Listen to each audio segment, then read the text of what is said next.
One of the enduring questions of just about anything related to business or in life is, how do you get someone to actually do something different? We go through a lot of different options there. We said, well, maybe if we just loved our goals more, or maybe ourselves more, that would be enough. Sometimes that's true. And then there's approaches like challenger or gap selling, where we say, well, if we just make the problem bad enough and the stakes high enough, that'll prompt us to change. And yet, I think we've all been in situations where we couldn't imagine wanting a goal more, or where we knew the stakes were super, super high, and yet we still didn't act. Why is that? And what can we do different? Well, that's what we're talking about this week.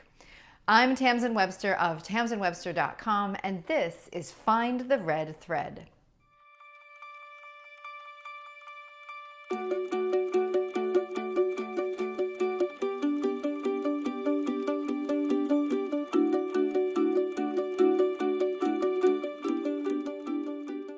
One of the situations where people have a goal they really, really want and the stakes of not getting it are really, really high is weight loss. You might be wondering, why am I talking about that? Well, that's because I have maintained a 50-pound weight loss for 19 years and 2 children. And in addition to that, for 13 years, while I was working my full-time jobs in brand and messaging, I was a Weight Watchers leader. I was helping other people lose weight the way that I had. And I bring this up because there was one quality that I saw more consistently in the people who were successful that gives us a clue, I think, to how we can create change in either ourselves or other people. So what was this quality that helped people be successful rather than struggle? Well, the thing that I noticed was this, that the people who were most successful had inconsistent views of their inside and outside. Here's what I mean.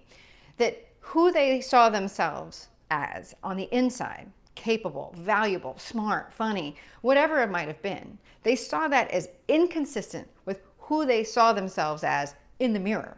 So the inside them and the outside them didn't match.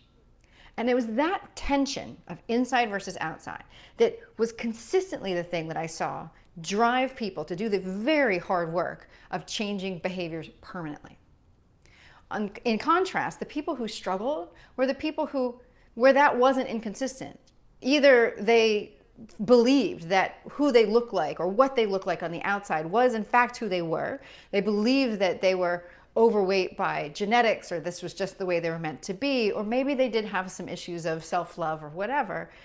But that outside and their inside were, if they weren't consistent, they were at least weren't opposed. Now, why would this inconsistency versus consistency matter? Well, it's for something that's true across all humans and all situations, and it's this, that whenever there are two things that we believe to be true, when they're in conflict with each other, it is one mental gap that we can't leave open. We can't let that situation stand. It creates an untenable tension in our minds. Now, for the science geeks out there, it is technically cognitive dissonance. It's the inability to hold two opposing truths in our mind at the same time. And that's why for people who were overweight, who saw their outside as not matching their inside, it was the same thing. That was cognitive dissonance. In the face of that untenable tension, we will absolutely do one of two things. We will change that core fundamental belief about ourselves, not always that likely, or we will change the core fundamental belief about how we see the world. So for folks that were consistently more successful, for instance, they already saw themselves as valuable, smart, funny, whatever it might have been, but it helped them start to see that the weight loss and their weight was a product of something else. It was a product perhaps of planning or behaviors or choices. And once they were forced to re-examine the real problem, then they could identify something that they could actually solve and actually work with. As opposed to the people who didn't have that inconsistency, who thought, well, maybe I'm just supposed to be that way. There was none of that tension that drove them to do something different. Why does this matter for us as message makers or change makers? Well, because that tension is something we can consciously create for people. We can consciously create the situation where those two truths battle. And when two truths fight, only one lives to tell the tale.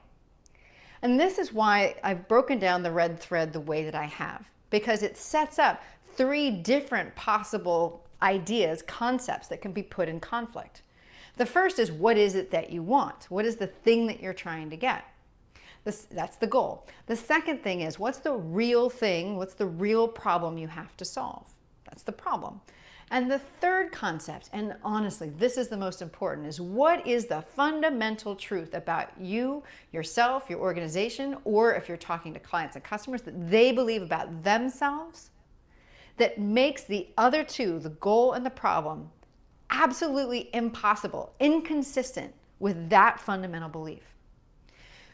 What can you do to create that? Well, keep asking those questions. And one of my favorite ones is to, once you've identified the real problem for yourself or for somebody else, ask, why would that bother me so much? Why do I have to solve that problem? So for this, I'll use an example from my own life, and that is, I can't stand mental gaps. I can't stand it when somebody sees something that they want. Like one of those Weight Watchers saw this other version of themselves, and they just couldn't figure out how to make those two things match. That's a mental gap. But the reason why that bothers me so much is because of a fundamental belief I have, and that is that people already have all the tools that they need. They just need to know how to use them. So it's untenable for me for those two things to be in existence when I know there's a way for someone to solve it. And that drives the change. It drives me to find ways to help people think about their world, their life, themselves differently. And that's really the power of the red thread. It can make any of you be able to create that same kind of untenable tension that creates the change that you're looking for. So the next time you are trying to figure out, why can't I figure out the next step? Or how do I get somebody moving into a direction? Look for that tension between the problem and that fundamental belief that they have about themselves. And keep working until you can find a way where those two things are impossible to coexist together. The way I like to think about this, and this is what I'll leave you with, is that when there's a goal that you can't imagine living without, that the answer doesn't lie in trying to figure out how to love that goal more, or even how to make the stakes of the problem higher. The answer instead lies in what is it about me that can make me think differently about that problem, where it makes that problem impossible to ignore. So it isn't that we don't love our goals enough. It's that we haven't yet found the reason to hate the problem more. So keep looking for that. You will find it. And when you do, your brain will automatically work to close that gap and get you moving when you haven't been before. To help you with that process, go to findyourredthread.com and download the Red Thread worksheet. Also, if you're enjoying this, whether you listen or watch, subscribe on YouTube, give us a rating and a comment in iTunes, and otherwise let me know what else you want to know more about. I would love to answer your questions here on a future episode of Find the Red Thread.